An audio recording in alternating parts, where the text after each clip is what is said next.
Si no hay más Ah, interrupciones. a ver, empecemos entonces. Pues, Una de esas cosas que aprendes, y creo que esto lo aprendí viendo la teoría del Big Bang, que el confeti es un plural porque nunca vas a contar uno solo, y la palabra para el singular es confeto. wow, no sabía. Es un dato interesante Y- y tienes toda la razón. Nunca he visto un confeto. ¿Estás seguro? ¿Que nunca has visto un confeto? No, que se dice confeto. Estoy seguro de que eso es en inglés, no sé si en español sea así. Sería interesante. Sí, ¿cómo se dice confeti en singular? Wow. Y es por lo mismo de cómo se pluralizan las cosas. Yo sigo cactus, por ejemplo, es cacti, entonces confeto es confeti. De ahí siempre llegó el chiste de el plural de otra palabra, pero creo que hoy no es un buen momento para eso. Gracias. De hecho. Pero es que también me en la punta de, por ejemplo, cuando dicen que algo está roto, pero no es corroto, es corrupto y es corrompido, pero no puedes decir rompido. Bemoles del español. Sí, por eso es que no es tan fácil aprender español.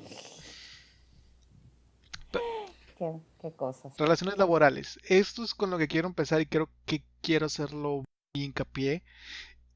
Es si nada más te llevas algo de esta sesión o de este programa y si nada más escuchas algo, escucha esto.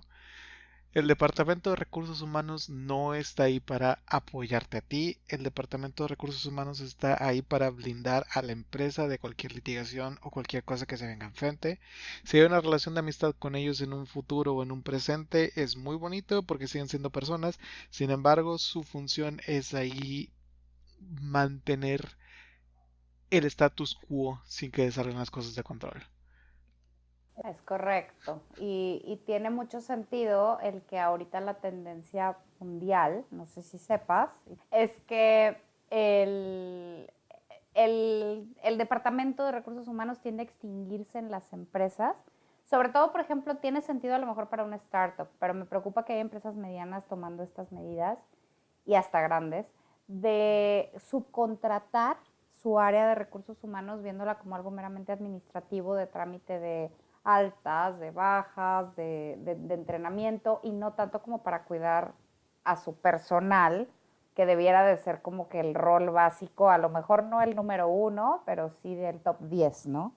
Es que por otro lado, si lo vemos de esta manera, Recursos Humanos está ahí para cuidar a la empresa en sí. Lo que solía hacer esa función con los empleados eran los sindicatos, que ya es una palabra casi completamente eliminada del lenguaje por lo mismo Sí. de los excesos que hubo por los entonces las generaciones que estuvimos antes de nosotros tenían esa protección, pero porque las empresas vieron que eso podía ser contraproducente para su objetivo final, que era el económico, decidieron irlas quitando de poco a poco por cuestiones pues De políticas. corrupción. Ujú. Sí, claro.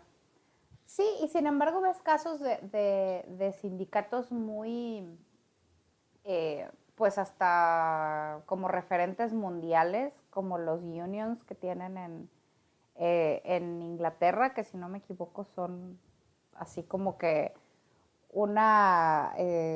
pues es una élite política, ¿no? Así impactante y no corrupta como aquí, abajito del agua, más o menos, sino que se convierten en un poder político tan importante que, por ejemplo, en Inglaterra está la ciudad de Londres, donde pues, casi no hay gente que viva, sino que ahí trabajan las personas nada más y por lo tanto votan empleados de esas personas a quien es el Mayor of London. Que City of London no se confunda con Londres, la capital, no, es como un conglomeradito pequeño aparte. Y eso viene de los sindicatos de allá, que se hicieron súper fuertes y súper poderosos y llevaron la economía a niveles impensables, ¿no? Estamos hablando de que la ciudad de Londres es una área adentro del estado, o sí, pues el estado de Londres es como una Sí, subsección, es como si aquí en Nuevo León hubiera una que es la capital de Monterrey, hay otra sección adentro de Monterrey que se llama Monterrey, en donde es en el mero centro donde solamente hay empresas y no hay nadie que viva ahí, entonces los que pueden votar son, pues básicamente nadie. Exacto. Es como un distrito financiero nada más y sí, votan los empleados y esos empleados que votan los designan las empresas. Entonces, pues estás hablando de que hablan por las empresas y por los unions, ¿no? O sea, está bien loco. Pero bueno, Creo que to- aquí no pasa. Creo que todo esto lo traíamos porque traías un par de temas de am, mal manejo de empresas en cuanto a líderes, en cuanto a personas que están en el poder. Digo, todos lo hemos vivido. Sí, es que viéndolo así, con esta comparación que acabamos de hacer, que se me hace como un puntito que deberíamos de anotar en el anecdotario de cosas que pasan en México y no en el resto del mundo, o en Latinoamérica a lo mejor. Pues aquí nos encontramos con una cultura laboral muy distanciada de lo que los europeos ven como una buena cultura laboral. El caso de... Acabo de leer un quote y me dio mucha risa de estos cursos de Management 3.0, no sé si los has visto. No he visto el Management 3.0, ¿no? Es un curso nuevo, digamos, ¿no? Había un quote que decía que tratar a los empleados como adultos puede ser por sentido común, pero no es la más común de las prácticas. Y me quedé pensando y dije, es real. Es triste y es verdad. Ay, güey. Pero bueno, a eso nos enfrentamos, a jefes que piensan que son nuestros papás o que somos personas irresponsables y que por lo mismo, o que tienen que educarnos de alguna manera, no necesariamente que nos vean como irresponsables, pero que tienen que enseñarnos o que tienen que educarnos, y por lo tanto se portan como ciertos patrones que no son lo más culturalmente aceptable para una relación laboral, ¿no? Y lo peor de todo es que, por ejemplo, hay personas que tienen en ese estrago de poder que llegaron ahí de una manera, pero yo me acuerdo que en mi antiguo trabajo había una persona que había sido un fundador que literalmente lo único que hacía cuando habían empezado a fundar la empresa era ir por el café y era en aquellos momentos era un puesto importante porque pues trabajaban en cómputo y estaban estar despiertos muchos días para poder sacar el producto. Claro. Y como eso quedó como uno de los fundadores y eventualmente cuando le dieron más poder, pues no fue nada bueno. Ujú. Y es que te voy a decir algo, yo creo que más que a lo mejor tienes razón, hay gente que llega al lugar al que está por suertes o por casualidades o por que pudieron aportar capital o porque conocía a la gente correcta, lo que sea. Lo que a mí me preocupa, que esto es lo que pienso que culturalmente sí debiéramos de cambiar bastante, es que ya en ese lugar no hacen por mejorar. O sea, no hacen por darse cuenta del problema que están generando ni por cambiar o siquiera por actualizar sus tendencias. Jefes que se convierten en cuellos de botella, líderes de proyecto que no se dan cuenta que sus empleados están hartos. Eh, ya sabes, ¿no? El clásico que le dicen a los project managers que piensan que 9 mujeres pueden dar a luz a un bebé en un mes, porque no están aterrizados con la realidad de los equipos a los que dirigen o que son muy micromanagers o cosas por el estilo y convierten a nuestra cultura laboral en una de las más tensionantes y somos en el mundo somos de los países que más horas trabajamos ¿Qué? cuando somos de los más productivos. Entonces es como que se contrapone, ¿no? Porque hacemos mucho con muy poco y nos ponen a jalar más tiempo. Pero pues estoy pensando, por ejemplo, ahorita creo que fue en uno de los países nórdicos, eslávicos, donde estaban empezando a hacer la semana laboral de 4 días. ¿Mm? Este, y que por lo mismo estaban esperando que pues estamos teniendo tantas innovaciones de trabajo en general. Lo que hacemos hace par de siglos, que era trabajar con las manos para poder hacer eso. Y ahorita estamos en una etapa que es completamente... Era impensable en aquellos tiempos, incluso yo ahorita no tengo idea de lo que muchas personas hacen en su trabajo, porque la especialización que tenemos está haciendo que se vaya a un nivel mucho más arriba. El punto es que pues estamos teniendo tantas herramientas de automatización y eso nunca se ha visto que esté ayudando a que las personas tengan una pues una semana menos larga, una semana menos pesada. Entonces, ¿a dónde se está yendo todo eso? Porque la semana laboral sigue siendo de 40 horas como es cuando, ¿qué te gusta? ¿Unos 50 años? Sí. Pues no sé, con toda la innovación que ha habido en ese tiempo, con todo la ley de Moore, ha hecho que la capacidad laboral que teníamos en aquel tiempo se pueda hacer en mucho menor tiempo. Sin embargo, ese tiempo extra no se le está dando al empleado, sino se le está reinvirtiendo a la empresa para generar más. Correcto. Sí, y caemos en estas malas prácticas de personas que, no sé si te ha tocado, yo recuerdo mucho una persona muy, eh, ¿cómo te diré? Muy orientada a sus objetivos, lo cual siempre me parece muy admirable. Una persona que esta persona sí era muy de estar estudiando, de estarse capacitando, de estar mejorando, de tener todas las certificaciones, ¿no? Como super overachiever, vamos a decirlo así. ¿Cómo se diría en español overachiever? Am, Persona con ganas de sobresalir. Pues sí, como muy sobresaliente en todo, ¿no? Fuera del estándar, digamos. Pero su mala práctica era que si tomaba 8 horas para hacer un trabajo, decía que solo le había tomado 4. Entonces llegaba a tener horarios completamente desfasados de la realidad de su trabajo para poder sacar todo a tiempo. Eso lo hacía como para quedar bien entre con el jefe, con el cliente, con, ya sabes, ¿no? Pues para mejorar dentro de su trabajo. Y no es que trabajara mal, el problema es que entonces se le medía sobre un estándar que no era realista. Y algo de lo que te dicen a ti, por ejemplo, en cuestiones cuando trabajas, yo soy ingeniero industrial, cuando quieres trabajar en maquila, por ejemplo, para tomar tiempos y para todo esto, es que el obtener las medidas estándar de tiempo es muy complicado, tratar de cronometrarlas, porque los empleados siempre están fingiendo. Fingen para arriba o fingen para abajo, pero la realidad es que a la hora de ser observados no están trabajando de manera normal. Y eso provoca que tus desviaciones sean, pues no sean reales, ¿no? Entonces se convierte en un problema. De hecho, recuerdo haber leído un paper que decía que habían tenido un estudio completamente científico y válido, donde tenían a dos personas que estaban haciendo un trabajo que era monótono, que era repetitivo, y uno en un grupo de control y otro grupo le estaban haciendo algún cambio. Y el simple hecho de que les dijeron, pues los vamos a estar monitoreando, los vamos a estar grabando, esas dos personas, hicieron que los dos en sí aumentaran, con el cambio y sin el cambio, por el hecho de estar siendo monitoreados, de estar poniéndoles atención, hacía que las personas hicieran su trabajo de una manera un poco más eficaz.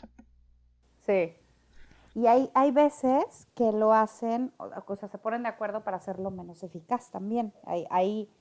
Como que hay las dos variantes. El estudio que mencionas es un estudio de caso que te dan, pues cuando estás aprendiendo esta parte, este, para los controles de tiempo y los estándares y todos esos rollos.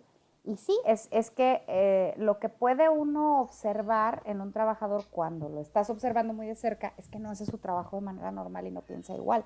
Y va a depender mucho de la persona con la que estés tratando. Porque hay gente, por ejemplo, que es ya el clásico, ¿no? ¿Por qué hiciste una junta si podía haber sido un correo electrónico? Bueno, es que hay gente que necesita las juntas, porque si no está en esta constante platicar y ver y hablar y tratar de hacer lluvia de ideas con otras personas, ellos mismos se atoran. Y Se hay acaba, gente que prefiere trabajar solo. se acaba metiendo el pie y, por ejemplo, o sea, personalidades hay muchas y gentes. Hay, por ejemplo, ahí creo que algún cómic que leí en alguna ocasión donde no importa el cambio que hagas, le vas a pegar a alguien porque cada persona está trabajando de una manera diferente. Creo que la referencia que hacían ahí es que algo que parecía para bien, como por ejemplo un CPU que hicieron que no se sobrecalentara tanto para poder que fuera mejor. O sea, en teoría y en papel decía que todo era bonito. Sin embargo, cuando una persona recibió el update, su productividad bajó porque normalmente él cuando se sobrecalentaba ese CPU hacía que su pierna se movía y con eso am, hacía que empezara a trabajar y empezar diferente. Pues a lo mejor una descarga eléctrica o cualquier cosa. Entonces, todos los procesos, todo lo medible, cada quien tiene su propio proceso y tienes razón. O sea, yo nunca lo había pensado como algunas personas necesitan estar en las juntas para poder entender lo que está pasando. De hecho, en el trabajo en el que estoy actualmente, la persona, nuestro cliente, nos pide que cuando tengamos una junta tengamos la cámara para poder incluso ver comunicaciones no verbales y ver un poco más allá de lo que está pasando, de lo que está viendo ahí. Sí, y sabes algo, eso también lo hacen muchas veces porque no sé si te ha pasado, a mí sí. Y yo creo que a todos los que tengamos una cuenta de Twitter, cuando estás leyendo algo o estás escuchando algo, pero no le pones una cara, tu reacción y tu sentimiento es muy diferente que cuando ves que del otro lado hay un ser humano. Es mucho más, ¿cómo te diré? En cuestiones viscerales. O sea, si estás leyendo un libro, por ejemplo, pues el villano te enoja y como que las emociones las vas sintiendo y las vas pensando pues a tus vivencias o a tu sentimiento en ese momento, ¿no? Pero cuando del otro lado ves a otra persona, tu manera de interactuar con ella, de verlo a los ojos, de ver su lenguaje corporal, como estás diciendo, de que a lo mejor te dijo, ay, hace muchísimo calor y lo ves que está sude y sude, te hacen tener una cierta conexión empática y entonces ya no es lo mismo cuando recibes un comentario a lo mejor no muy agradable hacia tu persona, por ejemplo, ya no lo tomas quizá tan personal como lo harías si no lo ves o si no ¿cómo te diré?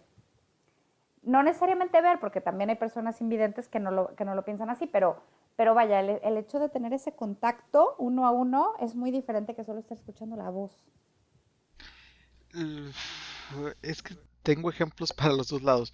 Por ejemplo, es que sí, entiendo tu punto perfectamente. Por ejemplo, cuando le mandas un mensaje o un Twitter a una persona de pon un restaurante de McDonald's y le mandas diciendo de que alguna estupidez de tu comida no sirve para esto porque me salió una cucaracha y todo eso. Y empiezas a tirar básicamente veneno. Y en el momento que una persona te responde, porque esto lo he visto mucho con creadores de internet o cuando estás viendo algún video o algo, cuando la persona te responde, casi mm, subes las manos como diciendo, pues no se ve que esto era una cuenta de verdad o no se ve que esto era monitoreado y pues es básicamente lo que Discúlpame, sé dice. que no es tu problema. Casi creo que le dices, ¿no? Sí, o sea, y es lo mismo que estaba hablando, o no sé si lo mencioné aquí o no, o nada más lo pensé, que la luz es el mejor desinfectante. Cuando le pones una, pues una luz central a ese tipo de comportamientos, normalmente hace cuando hay manera de saber quién es la persona que está hablando, porque es lo mismo, o sea, por el otro lado que estaba pensando, hay voces que, por ejemplo, yo no quisiera saber quién es el dueño de la voz.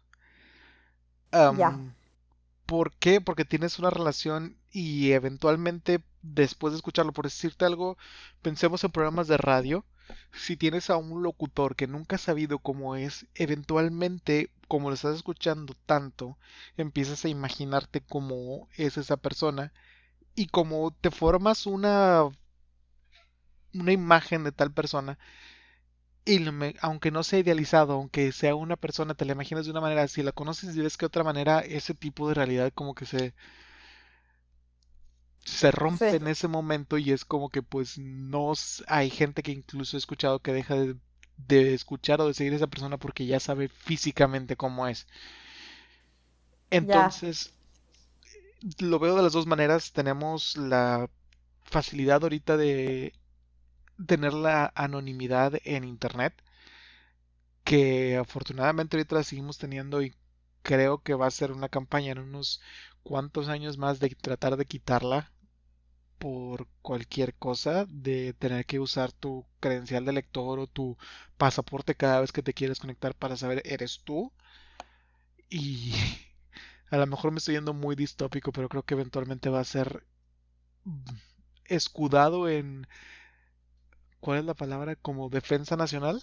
Saber qué estás Ah, haciendo en claro. cada momento y con ahí van a empezar a entrar y te van a empezar a quitar am, esas facilidades o esas anonimidades que tienes ahorita que ya estamos muy acostumbrados. Ya no te estás oyendo tan distópico. En China ya pasa.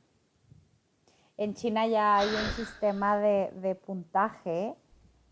No sé si lo has leído. Ajá, Es un puntaje social o puntaje ciudadano, no me acuerdo cómo se llama. crédito social. Crédito social, gracias. Que tiene mucho que ver con estas situaciones. Y es eso, o sea, te tienes que estar identificando por todas partes y entonces dependiendo de ese puntaje, tienes derecho a subirte a un avión o no. No sé si viste, espero que sí lo hayas visto, pero hay una serie de televisión que a mí me fascina mucho que se llama Black Mirror. Sí, claro.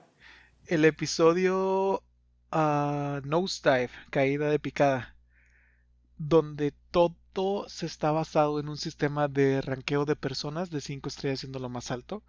Entonces, tener interacciones con personas hace que los tengas que calificar en ese momento y el hecho de no poder tener un rating arriba de 4 estrellas hace que no puedas ir en primera clase o cosas por el estilo. Fíjate que ese en específico no lo he visto. El que a mí me quedó muy clavado fue uno de, no me acuerdo el nombre del episodio, el que se suben todos a una bicicleta y tienen que pelear por puntos para poder pasar a un tipo American Idol. 15 millones de créditos. Ese mero. Haz de cuenta que así me siento también en ese tipo. No es tan straightforward, pero es algo así, ¿no? O sea, tienes que cumplir con ciertos objetivos para que entonces puedas tener ciertos derechos, para poder pasar a ciertas cosas, para poder hacer ciertas otras cosas y ya no ser un ciudadano promedio, ¿no? O sea, qué loco. Si alguien no lo ha visto y le llama la atención, está todo ahorita en Netflix. La temporada del que yo estaba hablando es de la temporada, creo que 3, el episodio uno. Y si lo van a empezar a ver y lo van a ver completo, yo recomendaría que se saltaran el primer episodio. Se Sí, llama no lo vean. el himno nacional. Am, o sea, es un episodio bueno, pero es un episodio muy crudo y es un episodio muy duro. Am, vale la pena, pero no creo que sea la mejor manera De empezar. de empezar. Sí, Creo que véanlo ya si les gusta mucho la serie y si es el tipo de cosas de las que les gusta filosofar después, entonces vean ese primer episodio. y si lo van a ver, yo recomendaría que tuvieran premura, sobre todo las primeras dos temporadas y el especial que se llamaba Una Blanca Navidad, White Christmas. Son episodios muy densos, son episodios que te hacen incluso quedar, algún momento diría que te hacen entrar incluso en un tipo de depresión, pero no es una depresión, es más como un intentar entender cómo esto es un futuro tangible y no está tan lejano. Sí. Y Eh, como hay mucha gente que ya piensa así, que eso es lo padre, se basa mucho en cuestiones que ya han ocurrido o que ya se hablan, ¿no? sí. Y de hecho acaba de salir la temporada 5.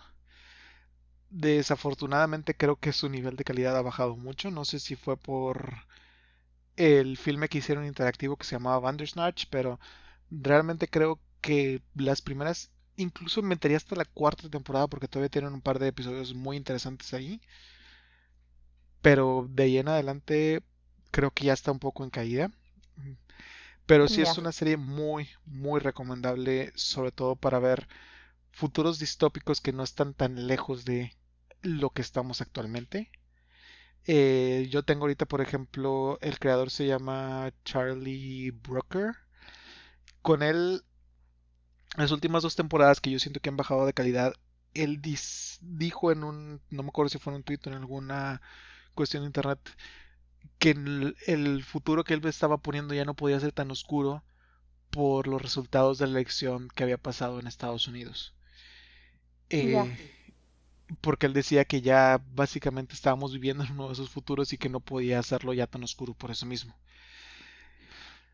Yo estoy en contra de eso. Yo creo que si estamos en un lugar oscuro, si nos empezamos a poner un futuro que no sea tan distópico, vamos a cegarnos de lo peor que puede pasar y por ende puede volver a pasar cosas por el estilo. Claro. Pero Sí, eso es... totalmente de acuerdo. eh, Es que es como estos buenos libros, ¿no?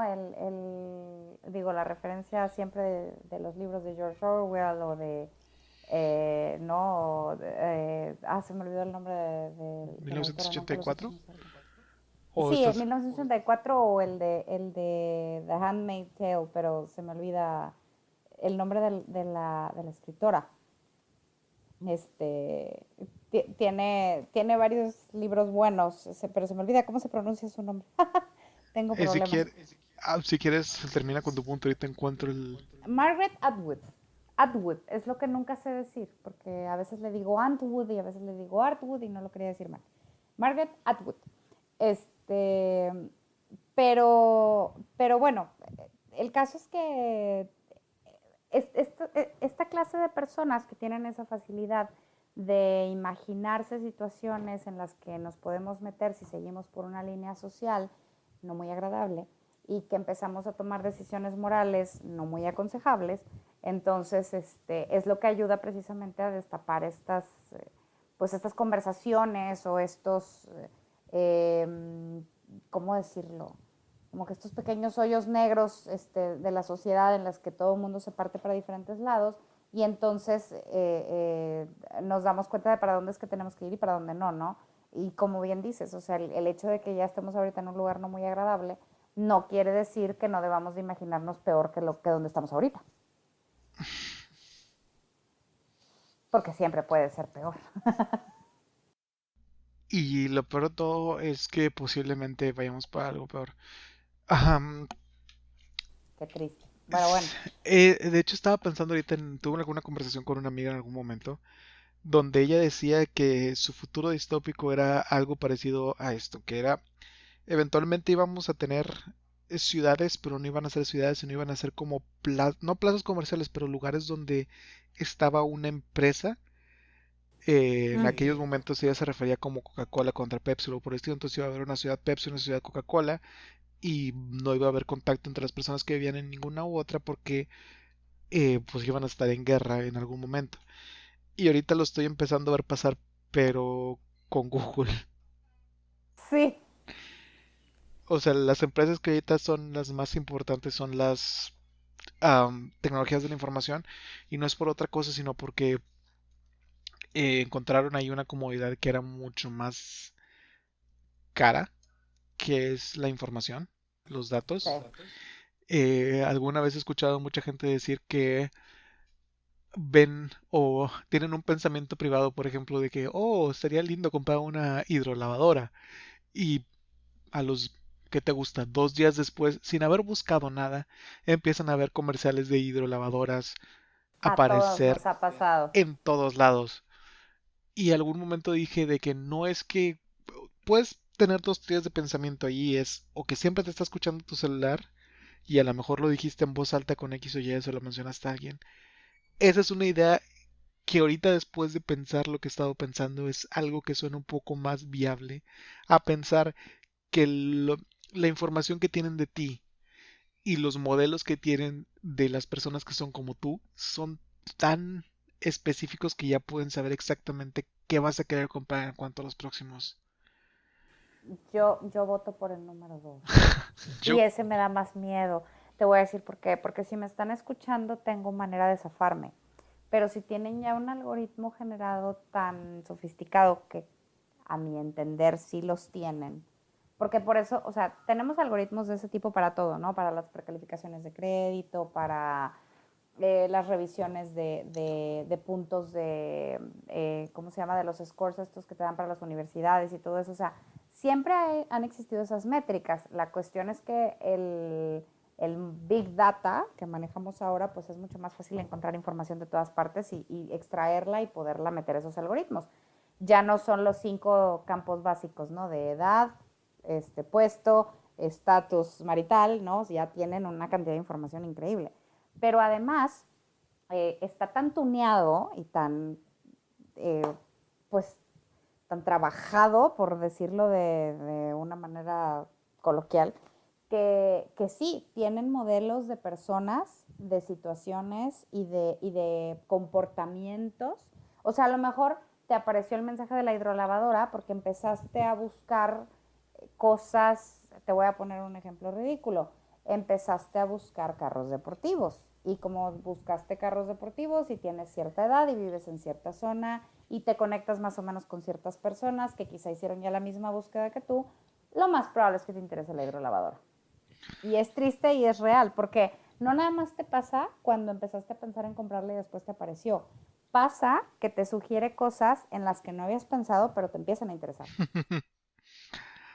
Oh, amiga. De hecho, Oh, sí. ah, ahorita que estabas haciendo ese punto, ay, se me fue por completamente la idea que traía. Eso es lo que pasa cuando no duermes por un día completo. Eso es lo que pasa cuando no duermes un día completo, como bien dices. Al contrario, cuando te bañan en confeti el día anterior, pues estás bien lúcido, ¿no? Pero bueno. Punto de la hidrolavadora. Ah, digo, yo realmente sé que estoy completamente basado en que es la segunda opción, en que los modelos están siendo sofisticados y a todo esto lo que realmente quería decir es que viene de un hackeo masivo que hubo de Facebook con lo de Cambridge Analytica. Oh, claro. Dicen que por ahí fue que salió lo de Brexit y lo de Trump y no me sorprendería que nuestro presidente también hubiera optado a entrar por ahí. Y los de muchas naciones. Yo también creo que es verdad. Pero sí, o sea, toda esa información nunca te van a decir cuánto es lo que vale, cuánto es lo que cuesta esa información, pero realmente ves que son empresas multibillonarias con B y realmente no están teniendo ningún producto en sí. Es como que, tengo un lugar donde puedo ver qué están haciendo ahora las personas con las que fui en la primaria. Uh. El problema es que eventualmente de esa información de con quién te juntabas, qué es lo que decías, cómo eres en aquel momento, lo empiezan a extrapolar y empiezan a sacar estos modelos. Y lo que pasó con Cambridge Analytica fue que tú le dabas permiso a una aplicación y esa aplicación podía ver lo que tú querías y aparte se podía ver, creo que incluso hasta dos niveles de amigos, de amigos, de amigos. Información básica para empezar a tener pues cantidades masivas de información para poder sacar patrones. Claro. Y es que esos patrones son, como bien dices, nunca te van a decir cuántos billones valen, pero pues la información siempre ha sido poder, ya no nada más es cuantificable en dinero. Y ahora que lo que realmente estaba pensando es que había, por ejemplo, una herramienta que te ayudaba a buscar cosas aleatorias en Google para empezar a romper ese tipo de patrones. Si lo encuentro, lo voy a poner en las notitas de aquí abajo. Sin embargo, les voy a pedir que lo usen con cautela porque empieza hasta cierto punto a buscar cosas que podrían ser ligadas con terrorismo. Entonces, te ayuda a destruir tu perfil por completo, pero no quiere decir que no te vaya a traer consecuencias si lo uses. Úselo bajo su propio riesgo, coma frutas y verduras. Qué cosas. Yo los, Sí, sí, yo los usé una vez y luego creo que, porque leí los comentarios de la aplicación antes de que lo usara y decía de que úsalo hasta cierto punto porque después de eso vas a empezar a buscar cosas como cómo unirte a Al Qaeda y cómo hacer una bomba en tu casa. válgame. Ok, Pero hace que, por ejemplo, los patrones que tiene de ti Google se rompan por completo. Si no se puede con eso, igual podemos encontrar una manera de hacerlo algo parecido, buscar algo que no sea tan caótico, que no sea tan enfocado a ese punto tan final. claro. Pero definitivamente el hecho de que conservemos nuestra anonimidad en Internet hasta cierto punto, que creo que ya no es tan anónima, pero lo más que se pueda. Y el hecho de que sigamos teniendo la libertad de pensamiento que tenemos, definitivamente nos pueden ayudar a no caer en esos futuros distópicos, creo yo, en los que, como bien dices, vamos a terminar viviendo en la empresa en la que trabajamos para producir para esa empresa que se va a convertir en una potencia y que se va a convertir en una forma de gobierno, ¿no? Sí, entonces ahí es donde vamos, incluso si lo estamos llegando al mismo punto con el que empezamos, que fue Cultura laboral. horas trabajadas, como es, gracias, porque sí, realmente sí estoy empezando a disvariar y es como que, como esas horas que no se nos están dando, eventualmente están llegando a ser otro tipo de cosas. Sí. Y que se van a convertir si nos descuidamos, nos van a quitar más de esa poca capacidad de desarrollo humano que tenemos y de estos tiempos libres o tiempos muertos que tenemos que disfrutar, ¿no? Porque no es nada más el tiempo con los amigos, el tiempo con la familia, el tiempo de estudio, tiempos muertos para nosotros mismos, ¿no? Nos los estamos comiendo lentamente, porque ahorita es muy común que te digan, es que esta generación nueva que se la pasa en el celular jugando, ¿no? En internet. Pero la realidad es esa, que ahora estamos combinando la distracción con el trabajo todo el tiempo. Entonces nuestro tiempo para divagar y para pensar tonterías, que todos los seres humanos lo necesitamos, y es sano, lo estamos consumiendo por minutos. Y combinado con otras actividades no le podemos dedicar un rato. Y ahorita que estaba regresando a lo que realmente quería decir hace rato, es que esa anonimidad la estamos perdiendo de poco a poco. Si ahorita intentas crear una cuenta de Facebook, ya te pide correo electrónico. Si intentas crear un correo electrónico y creo que también te pide una fotografía tuya antes de poder crear el perfil. Y luego después de eso, cuentas de Google, de Gmail, empiezan a tener más bemoles. Creo que ya necesitas también un número celular fijo, que ahorita todavía son fáciles de conseguir, pero eventualmente no lo van a hacer. Claro. Ahorita puedes conseguir un chip por 30 pesos, créeme que después de eso, y puedes poner información falsa, después de un tiempo van a empezar a decir que por la cantidad de números que ya llegaron a un límite van a tener que empezar pues a ver que realmente van a una persona y van a empezar a poner más bemoles para poder tener justamente saber de quién es esa información en cada momento. Es correcto. Pero, ¿qué podemos hacer? También van a empezar a medir nuestros biométricos y demás. Es- ¿Sabes qué? Lo interesante de todo esto es que hay una cantidad impresionante de información fluyendo y una cantidad de capacidad de análisis que ya tenemos, que nos permite también hacerlo para bien. Hay cosas, creo que pueden salir muy positivas de esto si lo encaminamos a la manera correcta, ¿no?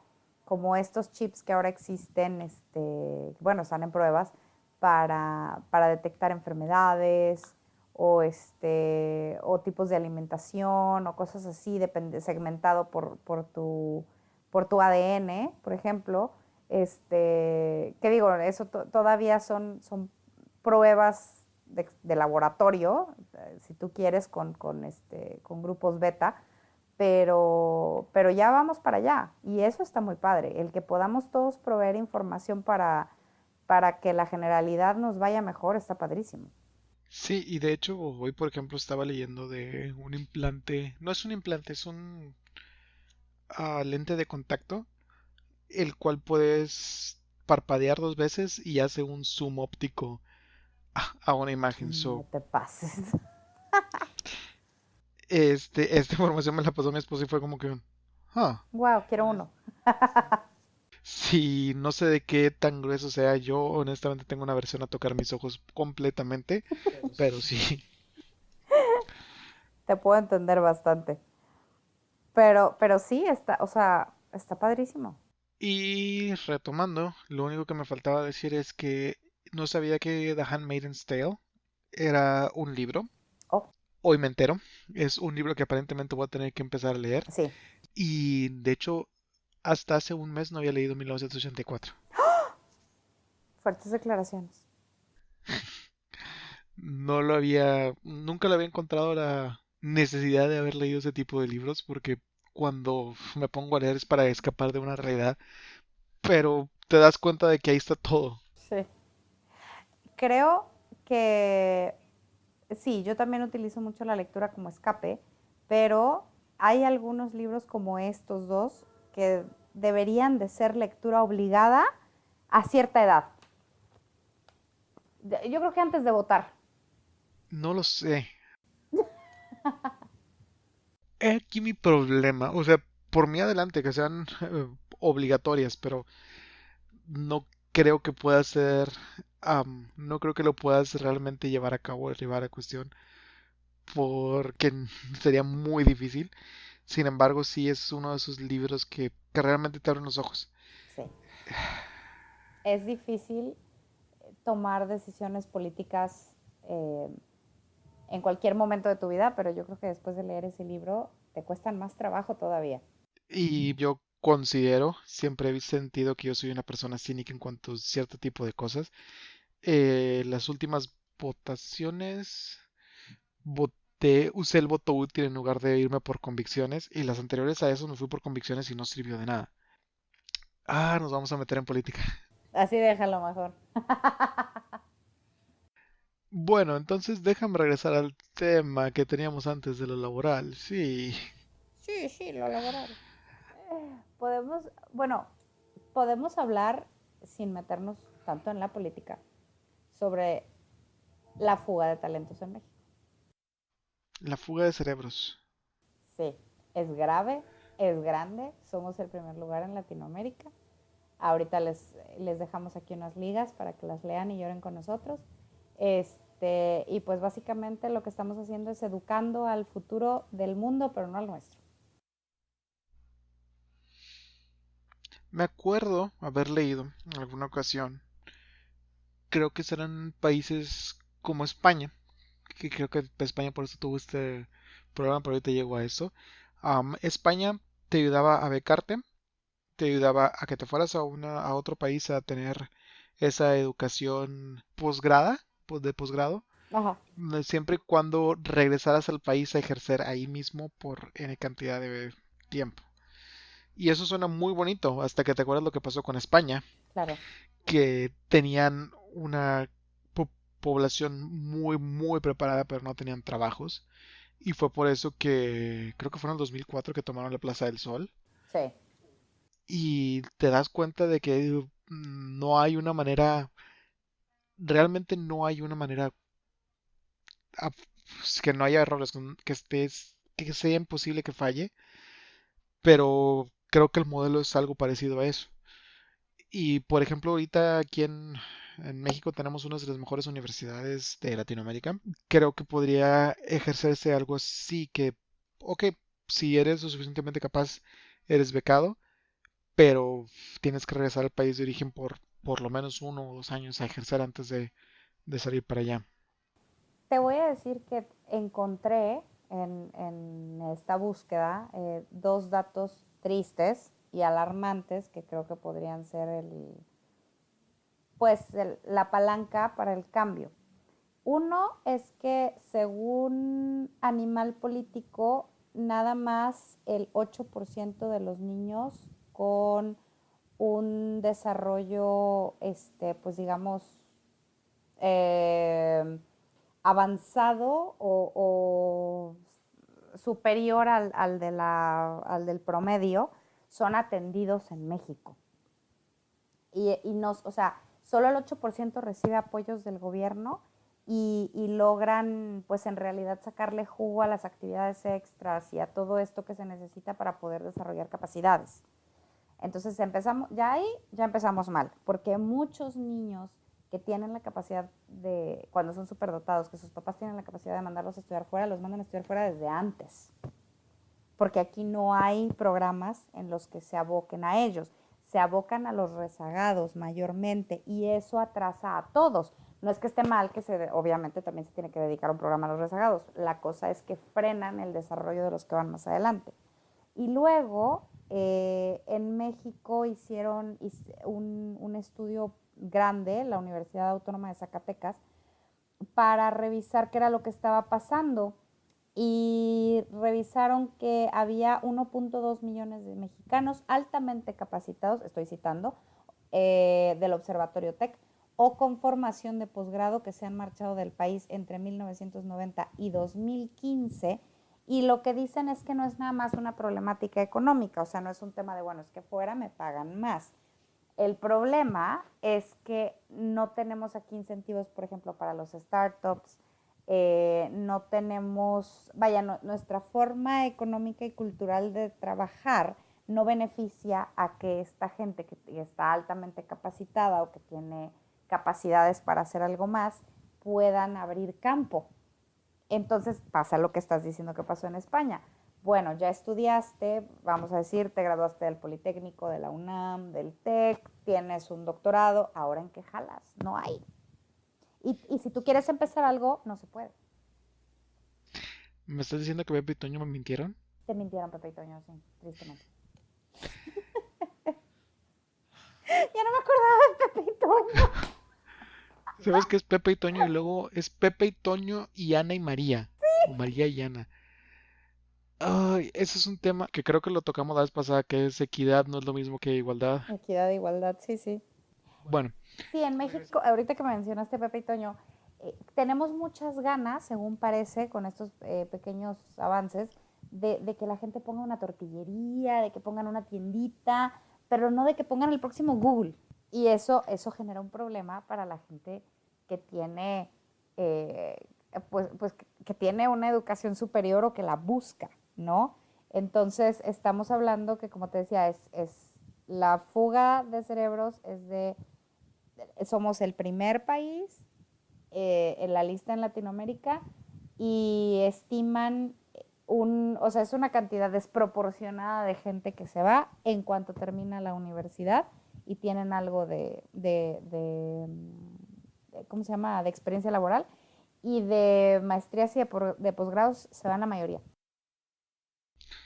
de hecho estaba pensando, el punto que quería hacer es, am, en México, por ejemplo, comparado con Estados Unidos, solía ser, no tengo el dato actual, que tomaba casi 4 veces el tiempo el poder poner una empresa nueva eh, legalmente de lo que tomaba en Estados Unidos. Y me dice una de mis fuentes, y esto es anecdótico, no tengo números para respaldarlo, que muchas de las empresas que se han creado en los últimos 10 años, desde el 2009, 2014, lo que es el SAT les está cayendo muy duro para verificar porque muchas de esas empresas estaban usando como para lavado de dinero. Entonces, por eso mismo, ellos mismos les están metiendo el pie para que, ok, estás generando empleos y todo eso, pero como sé que no estás... Lavando dinero. Ujú. Entonces es una cosa por la otra. Pues sí, pero es que entonces te quedas con una clase media muy bien preparada que no tiene para dónde irse y desaparece. Yo me fui y regresé. Yo estuve trabajando fuera del país por casi 2 años y medio. Y regresé nada más porque se acabó el proyecto, porque si me hubieran dicho que si me quedaba, me hubiera quedado. Claro. Sí, la verdad es que la mayoría de los profesionistas capacitados que estamos aquí es por cuestiones quizá de falta de oportunidad, por decirlo de alguna manera, o por cuestiones familiares, o por cuestiones de algo que nos tiene aquí, pero en realidad, eh, pues la mayoría de la gente que yo conozco del ramo de la ingeniería, su deseo es salir, ni siquiera fundar una empresa, ¿no? O sea, es irse. Y la gente que he visto que tiene ganas de poner un negocio y que ve mercado, batalla mucho, como bien dices, entonces se convierte a veces en una batalla que no pueden ganar. Sí, sí, sí, sí. Y ahorita, por ejemplo, pues la creación de una nueva empresa, lamentablemente está muy topada lo que sería una pyme, en dado caso de que ya no seas una pyme y ya empiezas a tener muchos más problemas. Incluso suena mucho más viable crear una empresa fuera del país, que era como la empresa en la que yo estaba anteriormente, y nada más tener una pequeña subsidiaria aquí. O sea, aunque tengas la fuerza laboral aquí, se sigue considerando una pyme porque no estás generando grandes números en este país y todo lo estás generando en otro. Claro, que aquí solamente es como una pagadora, ¿no? Muchas empresas hacen eso, que venden el servicio fuera y aquí son centros de software que les llaman, o creo que no, quizá voy a decir una mentira grande, pero tengo entendido que Softec tiene ese modelo, por ejemplo, porque sí, o sea, fundar una empresa de ese tamaño pues no es tan fácil, ¿no? Y los esquemas de pago también son extraños por lo mismo, porque la necesidad de evadir impuestos para que quede ganancia y sea sustentable una empresa son increíbles. Y lo peor de todo es que puede que esté equivocado y espero que esté equivocado, pero en México es mucho más fácil encontrar a alguien que te pueda ayudar por medio de un soborno a hacerlas todas como debería al pie de la ley. Sí, yo creo que es un caso, si no generalizado, al menos sí es muy conocido en toda Latinoamérica, el hecho de que tenemos problemas de ese tipo, de compadrazgos, de sobornos, mi idea siempre ha sido que creo que no tenemos los esquemas necesarios acorde a la cultura que vivimos. O sea, nosotros copiamos modelos de culturas diferentes a la nuestra. Creí que ibas a usar otra palabra en lugar de esquemas. ¿Qué pensaste que iba a decir? No sé, pero bueno, es que por ejemplo, comparemos, hagamos esta comparación que siempre me ha gustado mucho y es algo que aprendí hace menos de un año. Am, la principal diferencia entre México y Japón, solamente puesto en papel, sin que haya gente ahí. México es un país que está muy conectado con uno de los grandes uh, economías del mundo, que es Estados Unidos. Está lleno, repleto de recursos naturales, como lo son el bruto, el crudo. eh, No, hombre, de todo. ajá. Y por el otro lado tienes a Japón, que Japón es un país, está rodeado de agua, o sea, no tiene una manera fácil de hacer un intercambio. Am, y pues también vienen también saliendo de lo que fue la Segunda Guerra Mundial, donde económicamente no quedaron bien. Y si lo ves desde esa comparación, tú le darías, o sea, en una casa de apuestas México tendría mucha mayor posibilidad de salir adelante que Japón. Y según el estudio que leí, la razón principal por la que Japón salió tan adelante es que es una cultura muy basada en confianza. Ya. Entonces, por eso fue que pudieron crear empresas tan grandes, porque confiaban entre ellos mismos y con esa misma confianza podían salir adelante. Cuando aquí tenemos todavía ese tipo de miedos y de premuras de que nos pueda pasar cualquier cosa, que nos pueden chingar, lo voy a tener que censurar, por solamente sacar la mordida de un día u otro. Entonces, el principal factor ahí que nos hizo falta como sociedad mexicana fue la confianza en la sociedad en sí. Y pues es algo que seguimos viviendo y que no le veo un fin. Por ejemplo, el Tenemos, Bronco decía que... dime. Ujú. No, el Bronco decía que les cortaran la mano, pero eventualmente todos van a quedar mancos.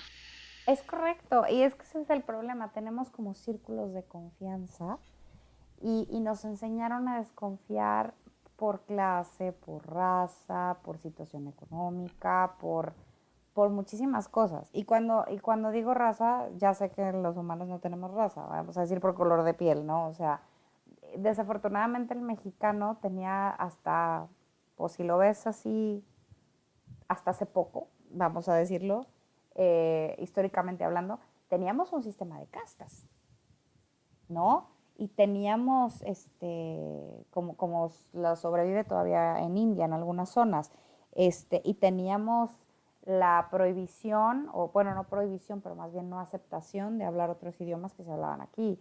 Y teníamos, como pasó en España con la dictadura, que casi se extinguieron algunos de los idiomas, lenguas o como se le llamen dentro del país, porque pues, se prohibía y solo podías hablar español, ¿no? Y tenemos muchas veces bagaje cultural en el que nos enseñaron a quedarnos con los que se parecen a nosotros en forma de pensar, en forma de vestir, en forma de verse, en forma de actuar. Y eso nos hace desconfiar del resto. Y como bien dices, eso nos lleva a que no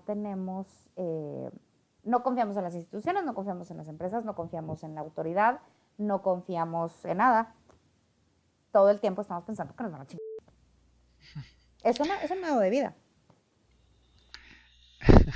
ahí va otra censura. Sí. Y lo peor de todo es que está tan embebido en la cultura de lo que somos, que, por ejemplo, hay una frase que siempre he escuchado mucho en muchos lugares que es, en el bacheo está el ganeo, Ah, que básicamente que las cosas no lo están haciendo como para que duren, porque la gente, o sea, creas una carretera, es una inversión inicial y esa inversión inicial se acabó.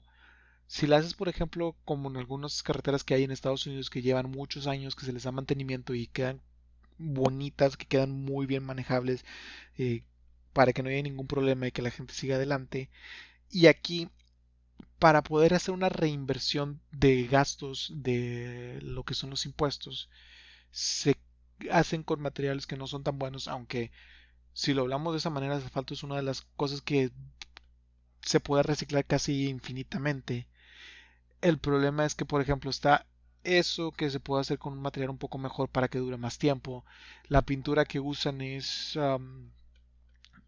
no es laminada, no es plastificada como lo es, por ejemplo, en Estados Unidos, que una de esas puestas dura años.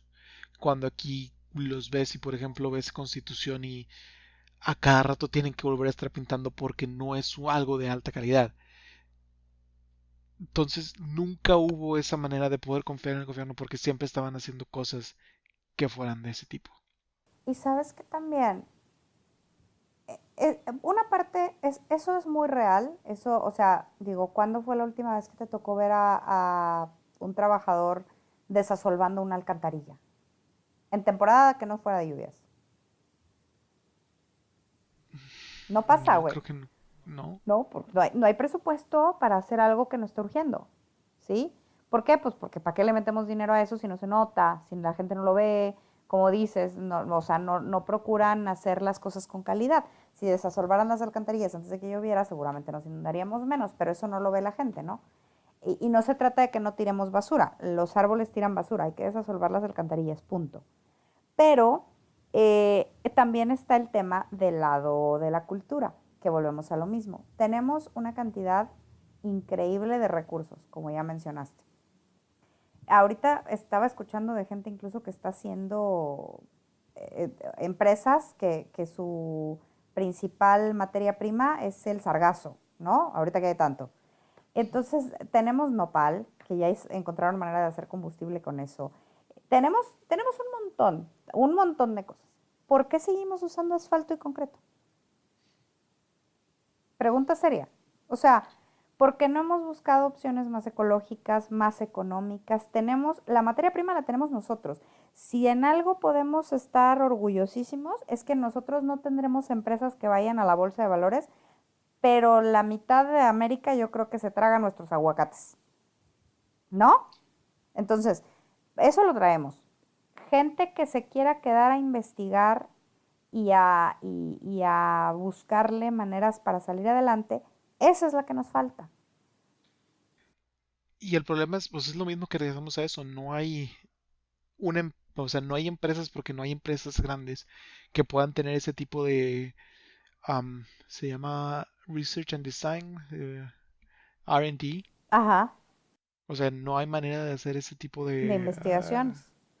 de investigaciones y desarrollo para crear ese tipo de productos. Yo me acuerdo, por ejemplo, cuando todavía, antes de hacer cambio de carrera, todavía yo era ingeniero químico. Había empresas que estaban fabricando biodiesel por medio de aceite de restaurantes, Ajá. como de... Sí, aceite de cocina usado. Sí. Entonces tenían esa capacidad, pero no era una empresa que estaba creciendo mucho porque no era una innovación, era un proceso que habían encontrado en algún lado, que sabían que funcionaba y se lo habían traído para acá.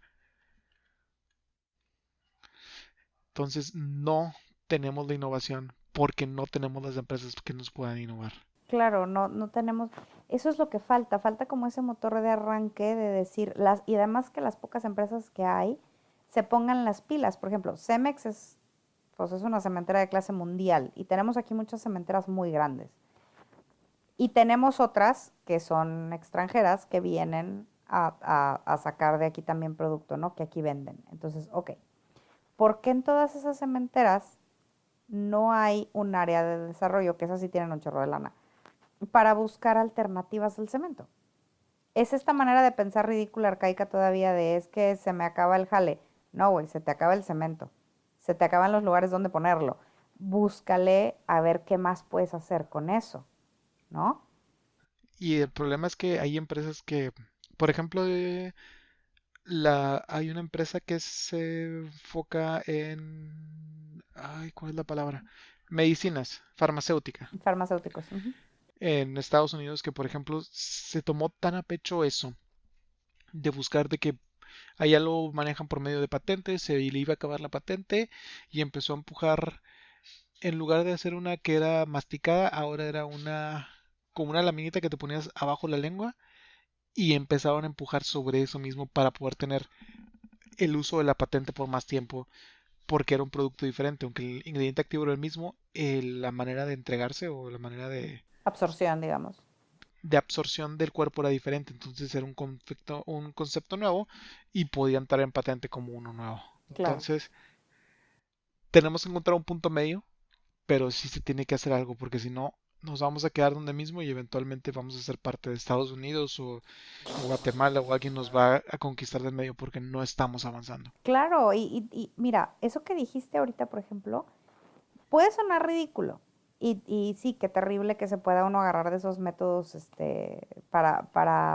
pues para colgarse de una patente, por ejemplo, ¿no? Y quedarse con el pedazo del mercado.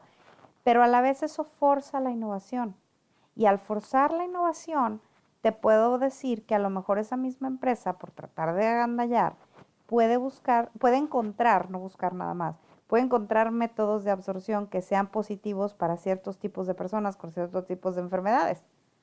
Porque tratan de sacarle el mejor jugo a un producto para ganar financieramente, pero en ese camino pueden beneficiar a la gente.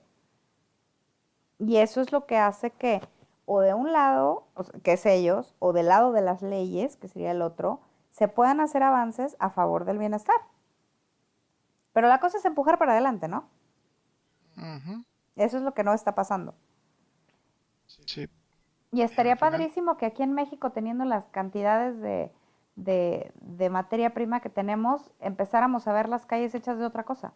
O empezáramos a ver, te lo prometo, es que yo me pregunto, ¿viste esto de los edificios en China? Que son como, que están diseñándolos apenas, que son como pulmones gigantescos para las ciudades tan contaminadas que tienen.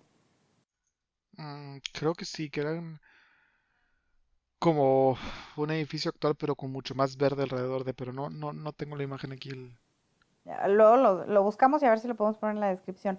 Me sorprende, yo no conozco China. Lo que sí sé es que tienen zonas difíciles, en cuestión de climas, ¿no? Cosa que Ujú. aquí en México podríamos decir que el 90% de nuestro país avientas una semilla de limón en una cubeta y sale un mendigo árbol. Sí, ¿Cómo es que aquí no pasa? y aquí tenemos el problema, lo contrario, que están, mm, por ejemplo, el estadio que cambió el tecnológico, creo que se llama BBVA, Ajá, quitaron un área verde enorme que era un pulmón de la, del área para poder hacerlo en el lugar donde querían que fuera. claro. Pero te digo, ¿cómo es posible que nos estamos acabando los pocos pulmones que tenemos en las ciudades y que además no estamos pensando en soluciones innovadoras como esta? ¿Cuánto trabajo costaría aquí con el clima tan decente y tan benévolo que tenemos para la agricultura, porque no es mentira que lo tengamos, el poder hacer un edificio de ese tipo? ¿Qué tan complicado sería? Lo que pasa es que la gente no lo está haciendo y la gente no lo está buscando. Me llama la atención que tengamos eh, ¿cómo te diré? Tantas ganas de seguir copiando lo que vemos en otros lados, pero tan pocas de mejorar nuestro entorno. Ujú. Es increíble que tengamos tantas facilidades y las tiremos. Sí, incluso aunque siguiera am, la parte de la confianza que no sea el 100, aunque no aumente esa área, el buscar innovaciones va a hacer que eventualmente salga algo positivo para todos. Claro, claro, totalmente. Y puede ser que podamos retener Algunos de los cerebros que se están escapando. exacto. Y podamos a lo mejor figurar en un futuro en algo más que ser un país súper trabajador y que es potencia por, ¿cómo se llama? Pues por la materia prima, ¿verdad? Alguna vez estuve leyendo que decían que aquí en México se puede vivir como en Suiza o como en una de las naciones más pobres de África, dependiendo en qué zona estés y del dinero, Sí, claro, ¿no? y es claramente, y te puedo decir, eh, Constitución, 5 minutos de diferencia está el Cerro de la Campana y está también, o sea, cruzando el cerro al otro lado está San Pedro, entonces, Claro, sí, sí. Se ven las sí, casitas de colores como las las pintaron. favelas mexicanas. Las favelas mexicanas, desde los penthouses más exclusivos de la ciudad, ¿no? Qué irónico. Y lo triste es que no es nada más la casa, ¿no? Es si te vas a esa zona y haces un censo, muy probablemente la expectativa de vida, los accesos a la salud, los accesos a la educación, distan completamente de la realidad a una cuadra. Sí, Y esa es la parte que deberíamos de buscar cómo cambiar.